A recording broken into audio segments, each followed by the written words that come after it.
بن گیا ہے، یہ کیا ہے؟ مختلف جگہوں پر سگنلز ڈراپ ہو رہے تھے۔ ڈاکٹر صاحب انتہائی معذرت، ہمارے اس سیشن کے مربی محترم professor doctor Mohiuddin Hashmi صاحب ہمارے درمیان موجود ہیں۔ آپ اس وقت علامہ اقبال اوپن یونیورسٹی میں بطور dean faculty of Arabic and Islamic studies کے عہدے پر فائز ہیں، اور آپ کا جو تخصص ہے وہ فقہ اور اصول الفقہ ہے، شریعہ میں آپ نے پی ایچ ڈی کر رکھی ہے، اور اس سے پہلے آپ نے امریکن یونیورسٹیز سے وہاں سے اپنی اعلیٰ تعلیم مکمل کی ہے۔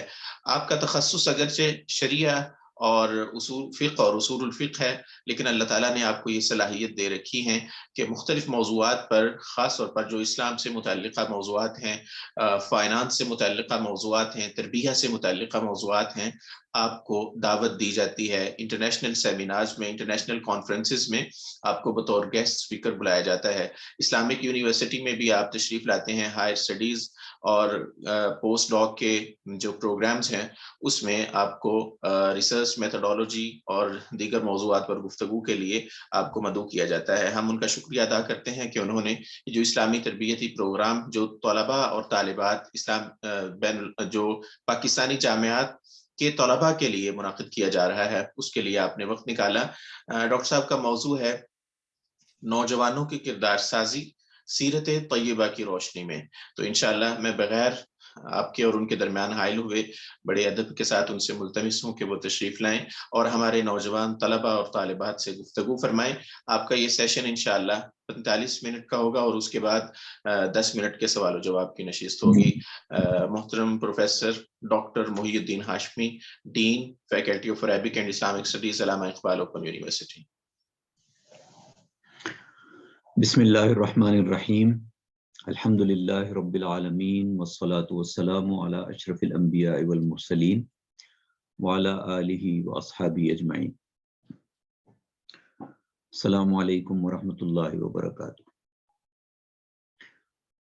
سب سے پہلے تو میں آپ السلام ورحمۃ اللہ نوجوانان کو مبارکباد پیش کرتا ہوں کہ آپ نے اس اہم قومی اور ملی جو خدمت ہے اور جو تربیتی کام ہے اس میں آپ لوگوں نے ایک لیڈنگ رول پلے کیا ہے، اور اس میں باقی لوگوں کو بھی انگیج کیا ہے۔ اللہ تبارک و تعالیٰ آپ کی ان کاوشوں کو قبول فرمائے۔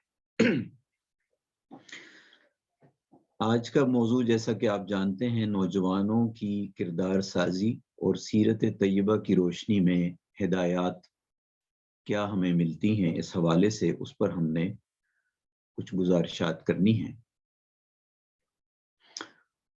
بطور مسلمان ہمارا یہ ایمان ہے کہ نبی کریم صلی اللہ علیہ وسلم کی ذات والا صفات ہمارے لیے ہی نہیں بلکہ پوری انسانیت کے لیے نمونہ عمل ہے۔ اللہ تبارک و تعالیٰ نے قرآن حکیم میں ارشاد فرمایا ہے، اعوذ باللہ من الشیطان الرجیم، بسم اللہ الرحمن الرحیم، لقد کان لکم فی رسول اللہ اسوۃ حسنہ، کہ نبی کریم صلی اللہ علیہ وسلم کی جو ذات ہے وہ انسانیت کے لیے کامل نمونہ ہے۔ جب ہم حضور اکرم صلی اللہ علیہ وسلم کے اسوہ اور آپ کی سیرت کا مطالعہ کرتے ہیں تو ہمیں یہ معلوم ہوتا ہے کہ نبی کریم صلی اللہ علیہ وسلم اپنے بچپن اور نوجوانی کے زمانے میں ہی آپ نے اپنی ایسی شہرت بنا لی کہ آپ کو ایک بہت پاکیزہ شخصیت کے طور پر جانا جاتا تھا۔ آپ کو دیانت اور امانت کے حوالے سے آپ کی ایک شناخت تھی اور ایک معیار کے طور پر آپ کو جانا جاتا تھا، اور بطور مثال آپ کو پیش کیا جاتا تھا کہ دیانت اور امانت کا اگر کوئی آپ نے مظہر دیکھنا ہو، کامل نمونہ دیکھنا ہو، تو نبی کریم صلی اللہ علیہ وسلم کی ذات ہے۔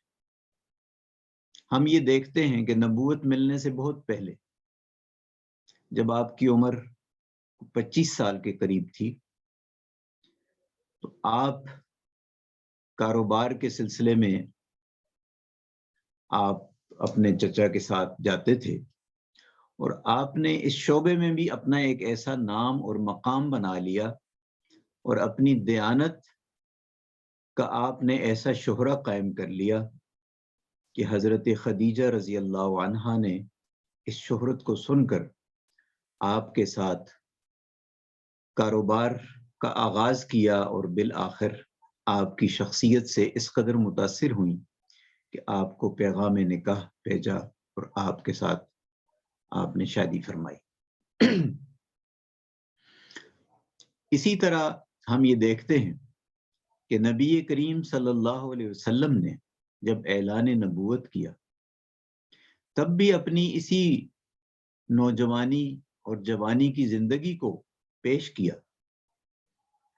قرآن حکیم میں ہے قد لبثت فیکم عمرا من قبلی، کہ میں نے آپ کے بیچ میں اپنی عمر کی جوانی اور نوجوانی اور بچپنا گزارا ہے۔ اس کو آپ دیکھ لیجئے کہ وہ کس معیار کا تھا۔ اور نبی کریم صلی اللہ علیہ وسلم نے جب کوہ صفا پر کھڑے ہوئے اور سب سے پہلے اسلام کی دعوت اپنے قبیلے کے سامنے پیش کی، تو آپ نے سب سے پہلے اپنی ذات اور اپنے کردار کو پیش کیا۔ دعوت بعد میں دی، لیکن اپنے کردار کو پہلے پیش کیا، اور یہ پوچھا سامعین سے کہ اگر میں آپ سے سوال کروں کہ اس پہاڑ کے پیچھے، آپ کو میں یہ خبر دوں کہ اس پہاڑ کے پیچھے کوئی فوج ہے جو ہم پر حملہ آور ہونا چاہ رہی ہے، تو کیا آپ میری اس بات پر یقین کریں گے؟ تو سب نے بیک آواز ہو کر، بیک زباں ہو کر یہ بات کہی کہ یقیناً ہم آپ کی بات پر یقین کریں گے، کیونکہ آپ صادق اور امین ہیں۔ اقبال کہتے ہیں وہی جواں ہے قبیلے کی آنکھ کا تارا، شباب جس کا ہے بے داغ ضرب ہے کاری۔ قبیلے میں وہی مقام پاتا ہے جس کی جوانی جو ہے وہ بے داغ گزری ہو، اور جس کے جو مقاصد ہیں وہ بہت عالی ہوں۔ جب ہم حضور اکرم صلی اللہ علیہ وسلم کی تعلیمات کو دیکھتے ہیں، جو خاص طور پر نوجوانی کے حوالے سے اور نوجوانوں کی کردار سازی کے حوالے سے ہیں، تو چند تعلیمات نمایاں ہیں جو ہم آپ کے سامنے عرض کرتے ہیں۔ حضور اکرم صلی اللہ علیہ وسلم نے ارشاد فرمایا اغتنم خمسا قبل خمس، 5 چیزوں کو 5 چیزوں سے پہلے غنیمت جانو۔ اور ان 5 چیزوں میں آپ صلی اللہ علیہ وسلم نے ایک چیز یہ بیان فرمائی شبابک قبل حرمک، کہ اپنی جوانی کو اپنے بڑھاپے سے پہلے غنیمت جانو۔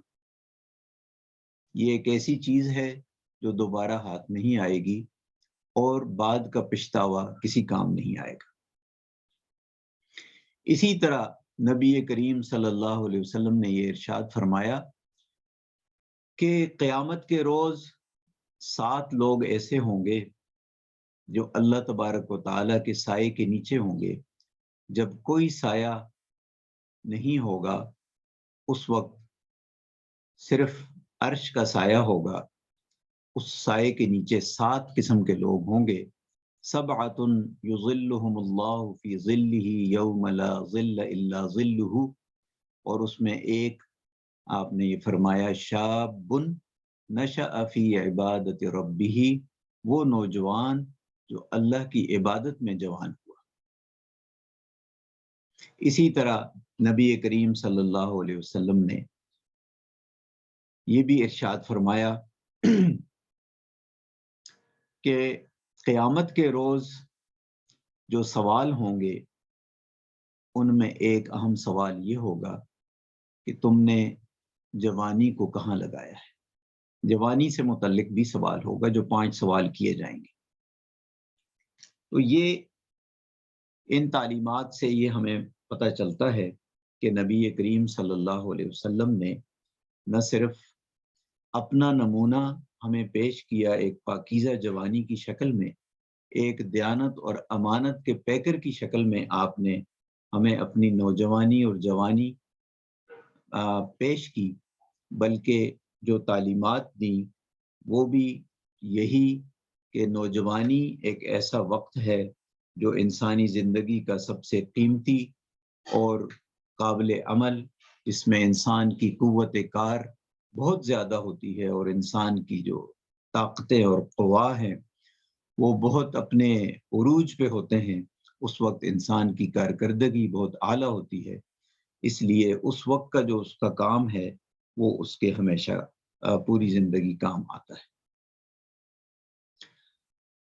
نبی کریم صلی اللہ علیہ وسلم نے یہ ارشاد فرمایا ہے، انما بعثت لأتمم مکارم الاخلاق، میری بعثت اس لیے ہوئی ہے کہ میں اعلیٰ اخلاق اور کردار کی تکمیل کروں۔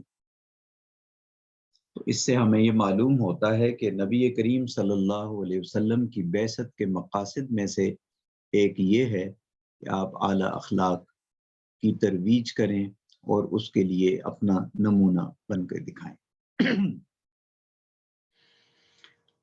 آج کے نوجوان کا ایک بہت بڑا مسئلہ یہ ہے کہ ہم یہ دیکھتے ہیں کہ وہ اپنے مقصد حیات سے دور ہے۔ آج کے نوجوان کا شاید یہ سب سے بڑا المیہ ہے، سب سے بڑا مسئلہ ہے کہ اس کے سامنے اس کا جو مقصد حیات ہے وہ واضح نہیں ہے۔ جو ہمارا میڈیا ہے، جو اس وقت کا عالمی ایک تہذیبی جبر ہے، وہ اس کو آمادہ کرتا ہے، وہ اس کو موٹیویٹ کرتا ہے کہ وہ مادی منافع کے حصول میں ہر وقت آمادہ عمل، اور اس کا جو منتہائے نظر ہے وہ مادی یا جسمانی یا نفسانی خواہشات کا جو حصول ہے وہ اس کا منتہائے نظر۔ یہ آج کا جو ایک ڈومیننٹ جو ورلڈ ویو ہے، جس کو کیپٹلسٹ ورلڈ ویو کہا جاتا ہے، اس نے یہی منتہائے نظر بتایا ہے، اور اس منتہائے نظر سے ہمارا جو نوجوان ہے وہ متاثر ہے۔ آج ہمیں اس امر کی ضرورت ہے کہ ہم اپنے نوجوان کو دوبارہ سیرت نبوی کی طرف لے کر آئیں اور ہم اس کو یہ سمجھائیں کہ نبی کریم صلی اللہ علیہ وسلم نے جو ہمیں مقصد حیات بتایا ہے وہ یہ مقصد نہیں ہے۔ آج جو نوجوان کو جس تعلیم کی طرف لایا جاتا ہے یا جو تعلیم کے مقاصد بتائے جاتے ہیں یا تعلیم کا جو ایک آؤٹ کم بتایا جاتا ہے یا ما حصل جو بتایا جاتا ہے، یا تعلیم کی بلندی کا جو معیار جس چیز کو قرار دیا جاتا ہے وہ اس کا آئی کیو لیول ہے یا زیادہ سے زیادہ ای کیو لیول ہے، کہ اس کی ذہانت کیسی ہے یا وہ جذباتی طور پر کتنا مضبوط ہے۔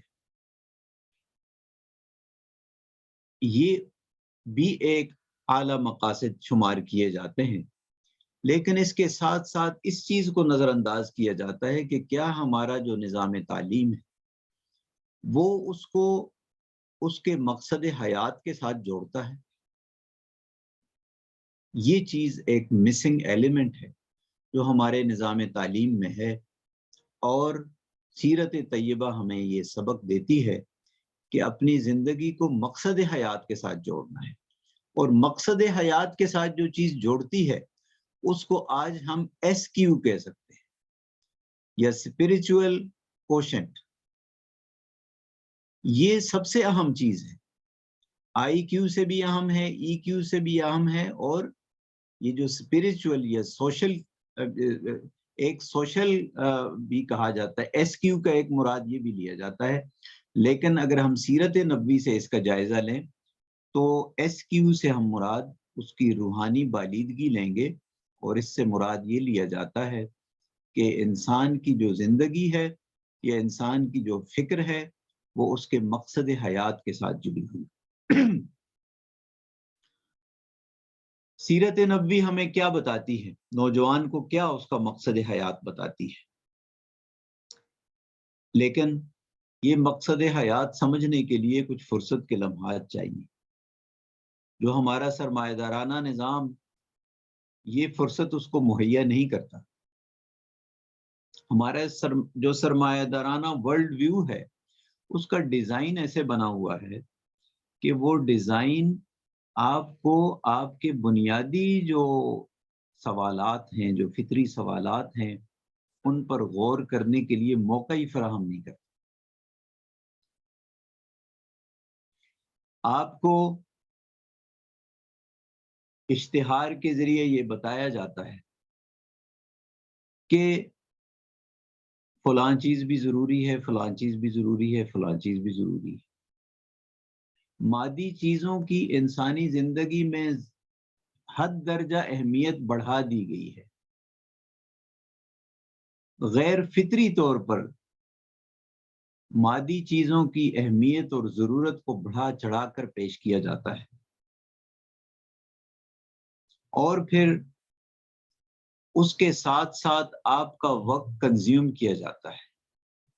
آپ کو انٹرٹینمنٹ کے نام سے ایسی چیزیں مہیا کی جاتی ہیں جو آپ کا سارا وقت آپ سے لے لیتی ہیں۔ جو فارغ وقت ہے وہ انٹرٹینمنٹ کی نظر ہو جاتا ہے، اور فرصت ضروری ہے مقصد حیات کو سمجھنے کی۔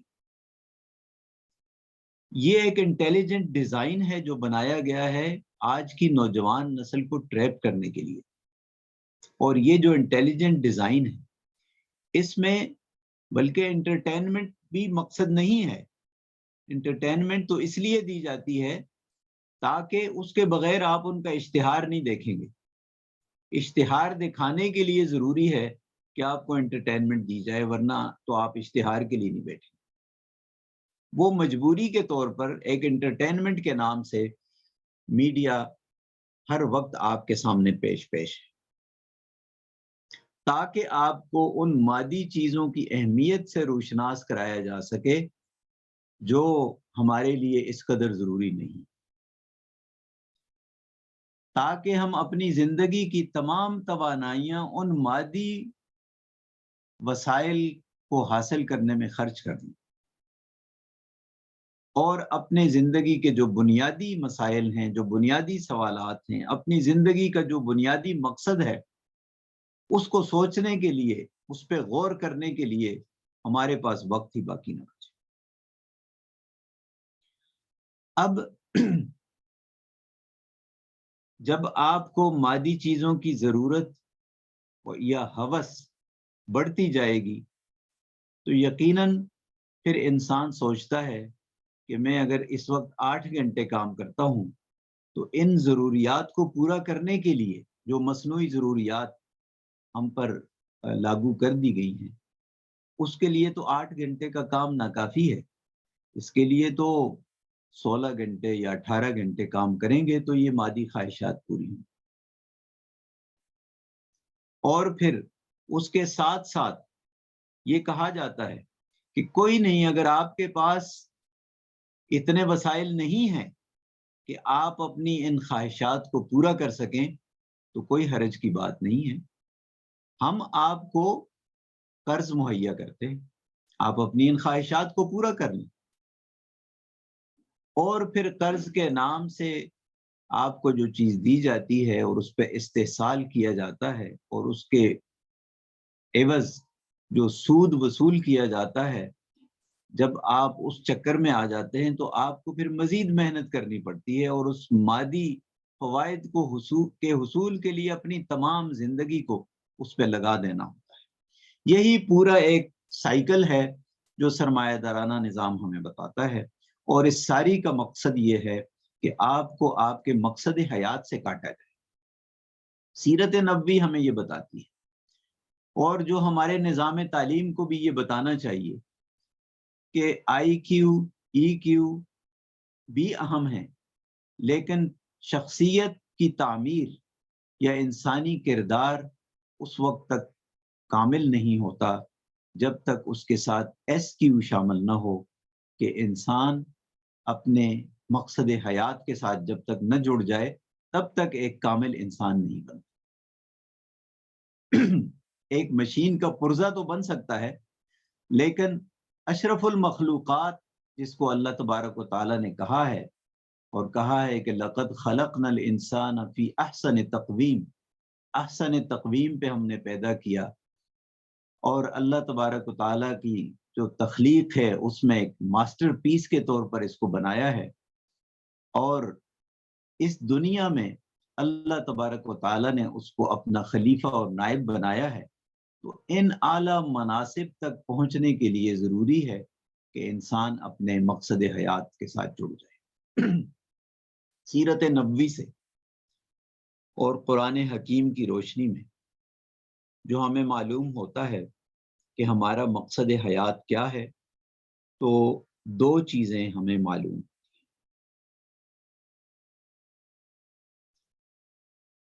اور ایک اہم ذمہ داری کے طور پر یہ قرآن اس کو بیان کرتا ہے کہ اللہ تبارک و تعالیٰ نے جو انسان کا انتخاب کیا، اپنی بھاری ذمہ داری اس کے حوالے کی، تو یہ فرمایا انا عرضنا الامانۃ علی السماوات والارض والجبال فابین ان يحملنها واشفقن منها وحملها الانسان انه كان ظلوما جہولا، کہ ہم نے یہ بار امانت جو ہے اس کو پیش کیا آسمانوں پہ، زمینوں پہ، پہاڑوں پہ، اپنی دیگر مخلوقات پہ اس کو پیش کیا، لیکن چونکہ یہ صلاحیت ان میں موجود نہیں تھی اس بار کو اٹھانے کی، تو یہ ذمہ داری جو ہے، یہ مقصد حیات جو ہے، اس کو اٹھانے کی ذمہ داری یا جو صلاحیت ہے وہ صرف ہم نے انسان میں پائی،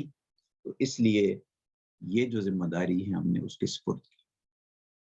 یہ کیا ذمہ داری ہے، یہ کیا مقصد حیات ہے جس پر آج کا نوجوان اس پہ فوکس کرنا ضروری ہے؟ یہ دو ذمہ داریاں ہیں، ایک استخلاف کی ذمہ داری ہے، ایک استشہاد کی ذمہ داری ہے۔ دو ذمہ داریاں ہیں جو ہمیں قرآن و سنت سے معلوم ہوتی ہے کہ اللہ تبارک و تعالیٰ نے اس کائنات میں اس کو اپنا خلیفہ اور نائب بنایا ہے، اور اس کو اس دنیا کی نظام کو چلانے کے لیے کچھ ہدایات دی ہیں جو قرآن اور سنت کی روشنی میں ہمارے سامنے موجود ہیں، اور نبی کریم صلی اللہ علیہ وسلم نے ارشاد فرمایا ہے کہ ترکت فیکم امرین لن تضلوا ابدا ما تمسکتم بہما کتاب اللہ و سنت۔ یہ دو چیزیں ہیں، ان کا تمسک جب تک ہوگا تو کوئی بھی انسان گمراہ نہیں۔ تو سب سے اہم ذمہ داری انسان کی اللہ کی خلافت اور نیابت ہے اس کائنات میں، اور اللہ کے بتائے ہوئے طریقے پر اس کائنات کے نظام کو چلانا ہے۔ اور دوسری جو ذمہ داری ہے لِتَكُونُوا شُهَدَاءَ عَلَى النَّاسِ، استشہاد کی ذمہ داری ہے کہ تاکہ آپ باقی انسانیت کے لیے ایک نمونے کے طور پر آپ رہیں، باقی انسانیت کے لیے نمونہ عمل ہوں، آپ کا کردار ایسا بلند ہو کہ پوری انسانیت آپ کو فالو کرے۔ ایک مسلمان کی ذمہ داری ہے کہ وہ اسوہ حسنہ کو فالو کرے، وہ نبی کریم صلی اللہ علیہ وسلم کے اسوہ پر عمل کرے، اور خود پوری انسانیت کو ایک اسوہ اور نمونہ بن کے دکھائے کہ تاکہ جو باقی انسانیت ہے وہ اسلام کی طرف جوک در جوک آئے۔ یہ ضروری ہے کہ اسلام کا جو چہرہ ہے آج مسلمان نہیں ہے۔ اسلام کی طرف جو دنیا آ رہی ہے تو وہ اسلام کی تعلیمات سے کے مطابق آ رہی. وہ قرآن مجید اس وقت سب سے بڑا فیکٹر ہے جو انسانیت کو اسلام کی طرف لے کر آ رہا ہے، یا سیرت رسول ہے جو انسانیت کو قرآن کی طرف لے کر آ رہی ہے. یہی دو چیزیں ہیں جن کی حفاظت اللہ تبارک و تعالیٰ نے کی ہے، اور سب سے زیادہ اسلام کی طرف جو کنورژن ہو رہی ہے وہ انہی چیزوں کی وجہ سے ہو رہی ہے. سیرت نبوی کی روشنی میں سے متاثر ہو کے لوگ اسلام قبول کرتے ہیں، یا قرآن حکیم کے مطالعے سے لوگ اسلام قبول کرتے ہیں. کیا وجہ ہے کہ ہمیں دیکھ کر لوگ اسلام قبول نہیں کرتے؟ ہماری نوجوان نسل کو دیکھ کر لوگ اسلام قبول نہیں کرتے، بہت کم ایسا ہوتا ہے. تو یہ ایسی چیز ہے جو محل غور ہے، محل فکر ہے، ایک لمحہ فکریہ ہے جس پر غور کرنے کی ضرورت ہے کہ اپنی اس جو مقصد حیات ہے ہم نے اس کی طرف لوٹ کر آنا ہے، اور جو ہم نے ذکر کیا کہ استخلاف اور استشہاد، اور خود اپنے لیے جو معیار کو مقرر کرنا ہے اور جو رول ماڈل ہم نے بنانا ہے وہ نبی کریم صلی اللہ علیہ وسلم کی ذات والا صفات کو بنانا ہے. کیونکہ اگر ان کی اگر ہماری زندگی میں اہمیت کم ہوگی ایک مسلمان کی زندگی میں، تو پھر مسلمان کی کوئی حیثیت نہیں ہے. اقبال نے کیا خوب فرمایا ہے، اگر بہو نہ رسیدی تمام بول حبیث. اسلام اور مسلمان کی حیثیت تبھی ہے جب وہ نبی کریم صلی اللہ علیہ وسلم کی دامن سے وابستہ ہو جائے، تو تب ہی انسانیت کی بھی فلاح ہے، انسانیت کی بھی نجات ہے، اور ہم سب کی نجات ہے. یہ چند کلمات جو سیرت طیبہ کی روشنی میں نوجوانوں کے کردار کے حوالے سے ہیں وہ آپ کے سامنے عرض کیے ہیں. اگر اس حوالے سے آپ کوئی سوال کرنا چاہیں یا کوئی تبصرہ کرنا چاہیں تو میں حاضر.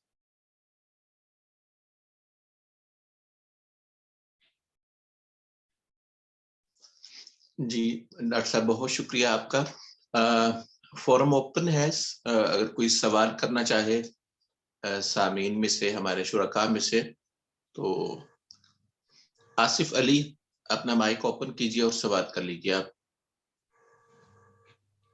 السلام علیکم ڈاکٹر صاحب. وعلیکم السلام. محترم محمد صاحب، میں آپ سے اوپن یونیورسٹی میں استفادہ کرتے رہا ہوں، تو ماشاءاللہ آپ کی علمی توقع کا بہت بڑی الگ وہ ہے. آپ سے اس سے متعلق سوال یہ ہے کہ ہم نوجوانوں کی کردار سازی کیسے کریں اس دور کی معاشرے کے حساب سے؟ وہ کون سے اصول اپنائے جائے کہ نوجوان اصل اسلام کی تعلیمات کی طرف آ جائے؟ جی دیکھیے، جو ہم نے عرض کیا اس کا خلاصہ یہی ہے، دو باتیں ہم نے عرض کی ہیں کہ باقی تو بہت ساری چیزیں ہیں جو انسان کو انسپائر کرتی ہیں اور متاثر کرتی ہیں، لیکن ہمارے لیے تو اللہ تبارک و تعالیٰ نے یہ کہہ دیا ہے کہ وَلَكُمْ فِي رَسُولِ لَقَدْ كَانَ لَكُمْ فِي رَسُولِ اللَّهِ أُسْوَةٌ حَسَنَةٌ. آج ہمارا جو ایک المیہ ہے وہ یہ ہے کہ ہم سیرت رسول کا مطالعہ نہیں کرتے. کتنے نوجوان ہیں جو نبی کریم صلی اللہ علیہ وسلم کی سیرت کا مطالعہ کرتے ہیں، یا ان کے گھر پہ سیرت کی، ان کے سرانے پہ سیرت کی کوئی کتاب پڑھی؟ میں یہ سمجھتا ہوں کہ اگر ہم اچھی کوئی سیرت کی کتاب اپنے سرانے پہ رکھ لیں اور سونے سے پہلے اس کے چند صفحات کا مطالعہ کر لیں تو یہ بہت ہی بڑے سعادت کی بھی بات ہے، اور نوجوانوں کو سیرت کے قریب لانے کے لیے اور اسلام کے قریب لانے کے لیے یہ ضروری ہے. دوسری بات جو میں نے ایک عرض کی تھی، ایک بڑا مسئلہ یہ ہے، جو ایک سرمایہ دارانہ ذہنیت کی ہم نے بات کی، یا سرمایہ دارانہ جو ورلڈ ویو کی ہم نے بات کی، اس سے بچنے کی ضرورت ہے. اس کا جو طرز عمل ہے جو میں نے بتایا ہے وہ یہ ہے کہ ہماری فرصت کو اس نے کیپچر کر دیا ہے. تو جس طرح ہم اس کے ٹریپ میں چلے جائیں گے، ہماری اگر فرصت کو وہ کنٹرول کرنے لگ جائیں گے تو پھر ہم سیرت کے قریب کیسے ہوں گے؟ یا تو ہم روزی کمانے پہ لگ گئے اور جو فارغ وقت آیا وہ ہم انٹرٹینمنٹ میں لگ گئے، یا پھر ان کے جو ایک سائیکل بن گیا، ایک وشس سرکل جو بن گیا ہے، اگر ہم ان کے ٹریپ میں آ گئے تو پھر ہم سیرت کا مطالعہ کیسے کریں گے؟ دیکھیے، فرصت بہت ضروری ہے۔ سیرت النبی سے ہمیں کیا معلوم ہوتا ہے؟ نبی کریم صلی اللہ علیہ وسلم جب نبوت ملنے سے پہلے کیا کرتے تھے؟ غار حرا جاتے تھے، پوری دنیا سے کٹ کے آپ غار حرا میں تشریف لے جاتے، اور اگر آپ کو موقع ملا ہو غار حرا جانے کا، آج بھی اگر آپ چلے جائیں تو وہاں پہ ایک ایسی یعنی تنہائی کا احساس ہوتا ہے کہ آدمی سمجھتے کہ میں دنیا سے کٹ گیا ہوں۔ اس زمانے کے حالات آپ دیکھ لیجئے کہ جی وہاں پہ دور دراز تک کوئی یعنی انسان یا کوئی باقی کسی چیز کا وجود نظر نہیں۔ تو آپ وہاں جا کر کیا کرتے تھے؟ انہی مسائل پر غور کرتے تھے کہ میں کون ہوں، کہاں سے آیا، میرا خالق کون ہے، میرا مقصد حیات کیا ہے۔ یہی بنیادی سوالات تھے جن پر غور کے لیے آپ تشریف لے کے جاتے تھے۔ آج بھی ہم یہ دیکھتے ہیں کہ رمضان المبارک میں مسلمانوں کو کہا گیا ہے کہ آپ اعتکاف میں بیٹھے۔ ہمارے صوفیاء یہ کہتے ہیں کہ آپ خلوت آپ کے لیے ضروری ہے، مراقبہ ضروری ہے۔ یہ کس لیے ہے؟ کہ آپ کا جو فارغ وقت ہے آپ اس میں اپنے ان بنیادی سوالوں پر غور کریں جو آپ کو آپ کے مقصد حیات کے ساتھ جوڑ دیں۔ تو نوجوانوں کے لیے جو سب سے اہم چیزیں میں یہ سمجھتا ہوں دو ہیں۔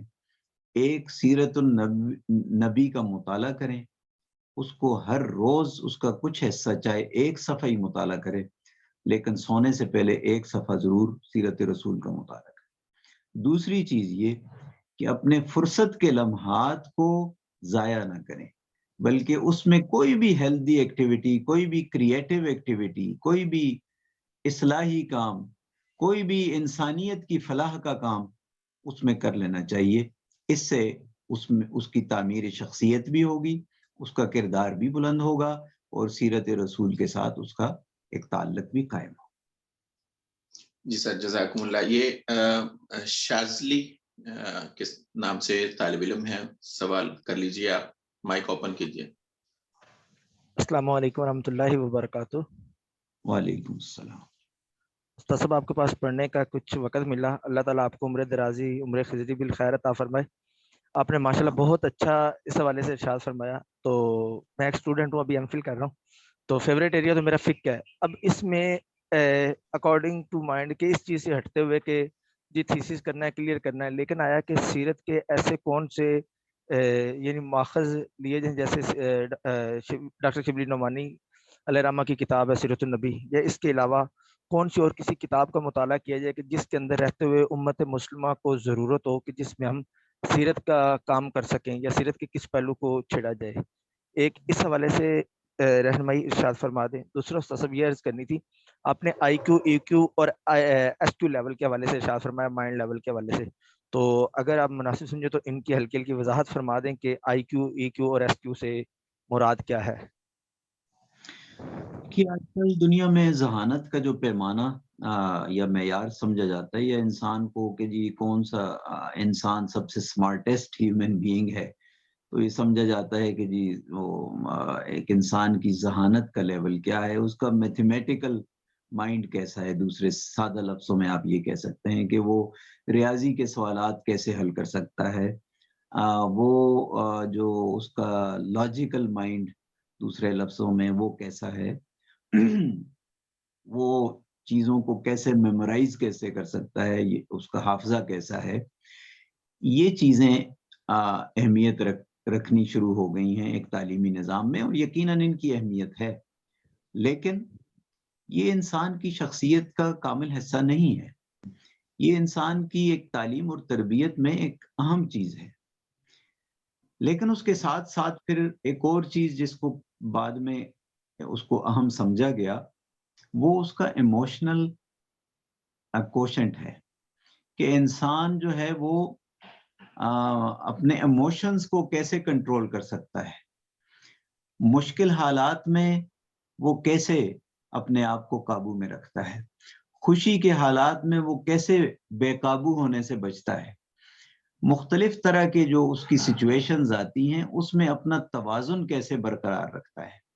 یہ تمام چیزیں ایک انسان کے ایموشنلی اسٹرانگ ہونے کی، یا جذباتی طور پر مضبوط ہونے کے لیے بھی ضروری ہیں. صرف ذہانت کافی نہیں ہے، بلکہ یہ بھی ضروری ہے کہ انسان اپنے جذبات کے لحاظ سے بھی مضبوط ہو. لیکن بعد میں یہ دیکھا گیا کہ انسان کے پاس یہ بھی سب کچھ موجود ہے، لیکن اگر اس کے پاس روحانی قوت نہیں ہے، اس کو پتہ ہی نہیں ہے کہ وہ کس مقصد کے لیے زندہ رہ رہا ہے، اس کا مقصد حیات کیا ہے. اگر مقصد حیات دو طرح کے ہیں، پھر اگر مقصد حیات مادیت ہے تو مادیت جو ہے وہ انسان کو مضبوط نہیں بناتی، انسان کو خوف زدہ بناتی ہے، انسان کی شخصیت کو، اس کے جذبات کو بھی وہ کمزور بناتی ہے. اگر اس کی جو مقصد حیات ہے وہ روحانیت کے ساتھ جڑا ہوا ہے، ہر چیز مادی فوائد کے ساتھ نہیں جڑی ہوئی. آپ دیکھیے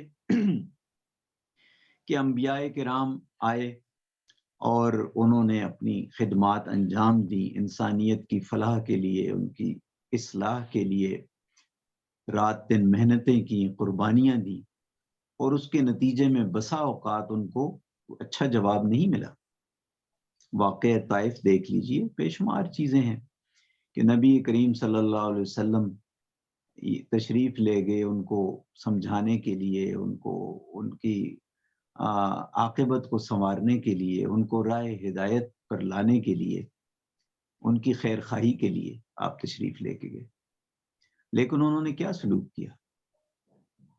اس سلوک کے جواب میں آپ کا ایک ہیومن انٹیلیجنس کا کیا جواب ہونا چاہیے تھا، ہیومن ایموشنز کا کیا جواب ہونا چاہیے تھا، اور ایک مادیت والے انسان کا کیا جواب ہونا چاہیے تھا، اور ایک روحانی طور پر مضبوط آدمی کا کیا جواب ہونا چاہیے تھا. ہمیں ایک اعلیٰ ترین مثال ملتی ہے کہ نبی کریم صلی اللہ علیہ وسلم کو جب کہا گیا کہ آپ کو انہوں نے پتھروں سے زخمی کیا ہے اور آپ کے جوتے مبارک بھی خون سے تر ہو گئے ہیں، تو اللہ تبارک تعالیٰ کی طرف سے اگر آپ اجازت دیں تو یہ جو بڑے بڑے پتھر ہیں، جو پہاڑ ہیں، یہ دو ان کو ملا دیا جائے اور یہ لوگ اس میں پس جائیں، کیونکہ ان کا تو جزا یہی ہے. تو نبی کریم صلی اللہ علیہ وسلم نے ہاتھ اٹھا لیے اور بارگاہ عزدی میں ان کے لیے دعائیں مانگی. تو اسوہ رسول تو ہمیں یہ بتاتا ہے، یہ آپ کا ایس کیو ہے، یہ نہ آپ کا ای کیو کام کر سکتا ہے، نہ آپ کا آئی کیو یہ کام کرتا ہے. آپ یہ جو ہمیں اسوہ رسول سے یہ جو تعلیم ملتی ہے، اگر آپ اس پر عمل کریں گے یا آج کا نوجوان اس پر عمل کرے گا تو اس کی شخصیت کی قوت بڑھتی جائے گی. آج دنیا بھی اس پہ آ گئی ہے. دنیا کسی زمانے میں سمجھتی تھی کہ قوت فلاں چیز کا نام ہے.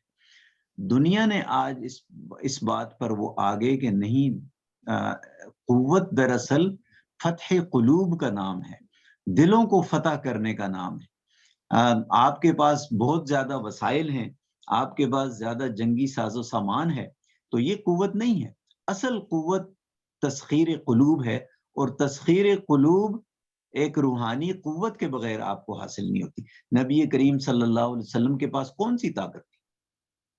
آپ تو اکیلے تھے. فَبِمَا رَحْمَةٍ مِّنَ اللَّهِ لِنْتَ لَهُمْ وَلَوْ كُنْتَ فَظًّا غَلِيظَ الْقَلْبِ لَانفَضُّوا مِنْ حَوْلِكَ. آپ تو اکیلے تھے، باقی تو ہر طرف آپ کو پتہ ہے کہ کیا حالات تھے. تو آپ کے پاس کون سی ایسی طاقت تھی؟ کوئی طاقت نہیں تھی سوائے آپ کی روحانی طاقت کے. آپ نے اسی روحانی طاقت کے ذریعے دلوں کو مسخر کیا، اور وہی جو خود نہ تھے، جو راہ پر اوروں کے ہادی بن گئے. اور یعنی ایک ایسا منظر انسانیت نے اور تاریخ نے دیکھا جو روئے زمین پر ایسا منظر کبھی نظر نہیں آیا، کہ وہی لوگ جو بت پرستی میں تھے، اپنی بیٹیوں کو ذبح کرتے تھے، وہ دنیا کے ہادی بن گئے. تو دنیا بھی آج اس پہ پہنچ گئی ہے کہ سب سے بڑی قوت آپ کی روحانی قوت ہے. تو روحانی قوت کے لیے آپ کو اگر نمونہ عمل چاہیے تو رسول اکرم صلی اللہ علیہ وسلم کی ذات سے بڑا کوئی نمونہ عمل ہمارے پاس موجود نہیں. تو ضروری ہے کہ ہم سیرت نبوی کا مطالعہ کریں، اور سیرت نبوی کے مطالعے کے بھی مختلف طریقے ہیں. ایک سیرت نبوی کا مطالعہ یہ ہے کہ ہم اس کا تاریخی پہلو پہ مطالعہ کریں، وہ بھی اہم ہے ظاہر ہے، لیکن اصل اہمیت اس کی ہے کہ جو روح سیرت ہے، جو اسوہ حسنہ ہے. دیکھیں سیرت کی اہمیت کس وجہ سے ہے کہ اللہ نے اس کو اسوہ حسنہ بنایا ہے.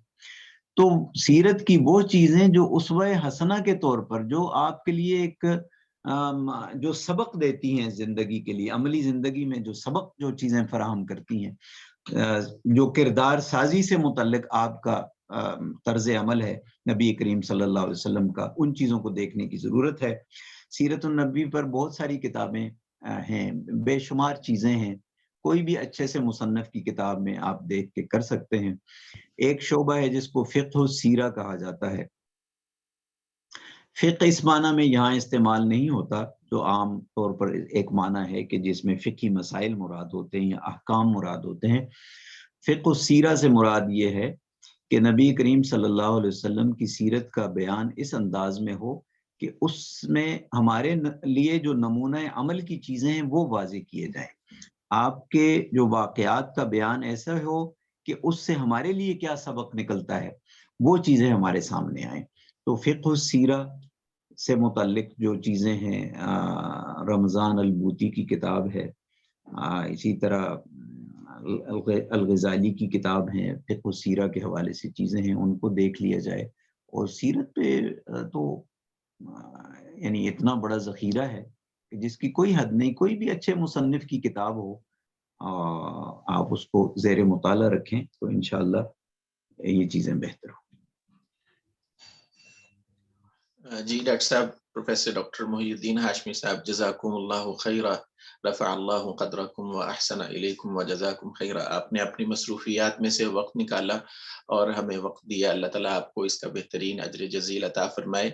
ہم آپ کے بہت شکر گزار ہیں. انشاءاللہ آپ سے پھر بھی استفادہ کی درخواست کرتے رہیں گے، اور امید ہے کہ آپ اسی طرح ہماری حوصلہ افزائی کریں گے اور پذیرائی بخشیں گے. جزاکم اللہ خیرہ. سر ڈاکٹر صاحب کی جو گفتگو تھی، یہ ہمارے آج کا جو پروگرام تھا، اس میں بالکل ختام مسک کی نظیر تھی، جو بڑے ہی خوبصورت انداز میں قرآن و سنت کی نصوص سے ہماری رہنمائی فرما رہے تھے، اور جس کو اگر ہم سمرائز کریں تو اصل میں پڑھنا ایک اور بات ہے، اور اس پر عمل کرنا. پڑھنے کے بعد جو عملی چیز ہے، اصل تو انسان سے مطلوب یہ ہے کہ ہم سن کر، جو یہ ہمارے مربی حضرات ہماری رہنمائی کرتے ہیں، ہم اپنی عملی زندگی میں ان ارشادات کو، ان تعلیمات کو اپنی عملی زندگی کا حصہ بنائیں. قرآن مجید نے بھی ایسے ہی نوجوانوں کے بارے میں ان کی حوصلہ افزائی کی ہے، بلکہ ان کو قرآن مجید اللہ تعالیٰ نے اپنے کلام میں جگہ دی ہے. فتیۃ انہم فتیۃ آمنوا بربہم، اصحاب کہف میں اصحاب کہف کے بارے میں فرمایا ہے. اور رسول اللہ صلی اللہ علیہ وسلم، جیسے کہ ڈاکٹر صاحب فرما رہے تھے، آپ کی تعلیمات میں نوجوانوں کے لیے بڑے ہی واضح تعلیمات ہیں کہ آپ اپنے جذبات کو آپ نے کیسے قابو کرنا ہے اور صحیح ڈگر پر کیسے رہنا ہے. یا معشر الشباب من استطاع منکم الباءۃ فلیتزوج فمن لم یستطع فعلیہ بالصوم. اور اسی طرح رسول اللہ صلی اللہ علیہ وسلم نے اس عبادت سے شروع کیا، اور پھر یہاں تک فرما دیا کہ شاب نشأ فی عبادت اللہ، یعنی اللہ تعالیٰ اس نوجوان کو قیامت کے دن اپنے عرش کے سائے کے نیچے جگہ دیں گے جس کی جوانی اللہ کی بندگی اور اس کی اطاعت میں گزری ہو. ڈاکٹر صاحب، میں بار دیگر آپ کا شکریہ ادا کرتا ہوں کہ آپ نے وقت دیا اور نوجوانوں کی ہماری رہنمائی فرمائی. اللہ تعالیٰ آپ کو اس پر اجر عطا فرمائے.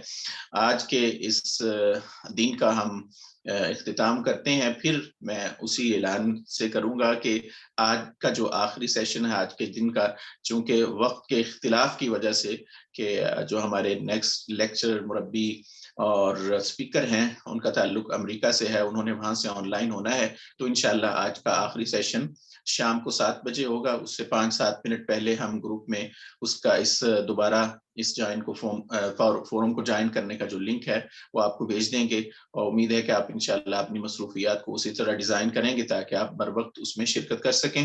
میں اپنے ہمارے چیف آرگنائزر اس پروگرام کے محترم احسان مالک صاحب کی طرف بڑھتا ہوں, اگر کوئی مزید ہدایات دینا چاہیں تو ان ہدایات کے ساتھ آج کے سیشن کا, آج کے دن کا اختتام کریں. محترم احسان مالک صاحب. بہت شکریہ ڈاکٹر احمد عماد صاحب. میں بھی ایک بار پھر ڈاکٹر محی الدین ہاشمی صاحب کا شکریہ ادا کرتا ہوں کہ ڈاکٹر صاحب نے ہمیں وقت دیا, اور اس امید کا بھی دوبارہ اظہار کرتا ہوں کہ انشاءاللہ ہمیں جب بھی آئندہ کبھی ڈاکٹر صاحب سے درخواست کریں گے تو ڈاکٹر صاحب ہمیں اسی طرح شفقت فرمائیں گے اور ہمارے پروگراموں میں شرکت کیا کریں گے. جو شام کا پروگرام ہے اس کا بھی آپ نے بتا دیا, تو وہ ایک عمومی لیکچر ہے, اور ڈاکٹر سبیل صاحب ویسے میڈیکل ڈاکٹر ہیں, لیکن میڈیکل کی تعلیم کیریبین کے کسی ملک گیانا یا کہیں سے مکمل کرنے کے بعد انہوں نے وہ پروفیشن نہیں اپنایا بلکہ دعوت کی طرف آئے, اور ڈاکٹر ذاکر نائک اور انہی حضرات کی طرح کے ایک شخصیت ہیں جو اپنے اعتبار سے گین پیس کے نام سے ایک ادارہ امریکہ میں چلا رہے ہیں, جس کو کئی دیگر ممالک میں بھی فالو کیا جا رہا ہے. تو ڈاکٹر صاحب کا کل بھی ہمارے ہاں لیکچر ہوا انگریزی زبان میں, اس کی ویڈیو بھی آپ کے ساتھ شیئر کر لی گئی ہے. تو آج ہم نے انہیں خاص طور پہ گزارش کی ہے کہ وہ اردو میں گفتگو کی کوشش کریں. تو آپ تمام حضرات سے یہی درخواست ہے کہ آپ خود بھی شریک ہوں اور اس لنک کو مزید احباب کے ساتھ بھی شیئر کریں تاکہ وہ بھی اگر مستفید ہونا چاہیں تو وہ تشریف لائیں. بس یہی چیزیں تھی, آپ اختتام فرمائیں. جزاک اللہ. ڈاکٹر صاحب ایک عرض تھی کہ ابھی آج کے دن کے بھی بلکہ اس پورے پروگرام کے جو لیکچرز ہیں وہ الحمدللہ ریکارڈ ہو رہے ہیں, اور IIIL کا جو فیس بک پیج ہے اس پر کچھ دیر تک وہ لنک جو ہیں, جو نہیں سن سکے ہیں, جو شرکاء اور جو سننا چاہیں وہ بعد میں بھی وہ لنک شیئر کر دیے جائیں گے. آج کے ڈاکٹر محی الدین ہاشمی صاحب, زہیب ظفر صاحب اور اس طرح عتیق ظفر صاحب اور دیگر جتنے بھی لیکچرز مزید ہوں گے, اس میں جتنے بھی لیکچرز ہیں ان کی ریکارڈنگ موجود ہے فیس بک پیج پر. انشاءاللہ لائیو بھی ہوئی ہے اور اس کی ریکارڈنگ بھی شیئر کر دی جائے گی. آپ خود بھی اس کو سنیں اور دوسرے اس کی عمومی فائدے کے لیے دوسرے حضرات تک بھی اس کو پہنچائیں تاکہ اس کا جو فائدہ ہے وہ عام ہو. ظہیر الدین بہرام صاحب دعا کے ساتھ آج کے سیشن کا اختتام کریں گے. محترم ڈاکٹر ظہیر الدین بہرام. جزاکم اللہ خیرا. الحمدللہ آج ہمارا یہ تیسرا دن بھی بہت ہی شاندار رہا. ہمارے ریسورس پرسن نے ہمارے شرکاء کی رہنمائی کی, اور شرکاء نے اس دلچسپی لیتے ہوئے اپنے سوالات کے ذریعے اپنے دلچسپی کا اظہار کیا. ہم اللہ تعالیٰ کا شکر ادا کرتے ہیں کہ اللہ نے ہمیں توفیق دی اور ہم کچھ لوگوں کو دعوت دین کے نام پر, اسلامی تعلیمات کے نام پر یکجا کرنے میں کامیاب ہو گئے ہیں, اور امید کرتے ہیں کہ اللہ تعالیٰ اس میں مزید برکت عطا فرمائے. دعا کرتے ہیں کہ اللہ تعالیٰ ہماری ان کوششوں کو قبول فرمائے اور ہمیں اس کا اجر عظیم عطا فرمائے. سبحانک اللہم و بحمدک نشہد ان لا الہ الا انت نستغفرک و نتوب الیک والعصر ان الانسان لفی خسر الا الذین آمنوا وعملوا الصالحات وتواصوا بالحق وتواصوا بالصبر. ربنا آتنا فی الدنیا حسنہ وفی الآخرة حسنہ وقنا عذاب النار وادخلنا الجنة مع الابرار یا عزیز یا غفار یا ارحم الراحمین. وصلی اللہ تعالی علی خیر خلقہ محمد وعلی آلہ واصحابہ اجمعین برحمتک یا ارحم الراحمین. آمین. جزاکم اللہ. تمام شرکاء کا شکریہ. انشاءاللہ شام کو 7 بجے دوبارہ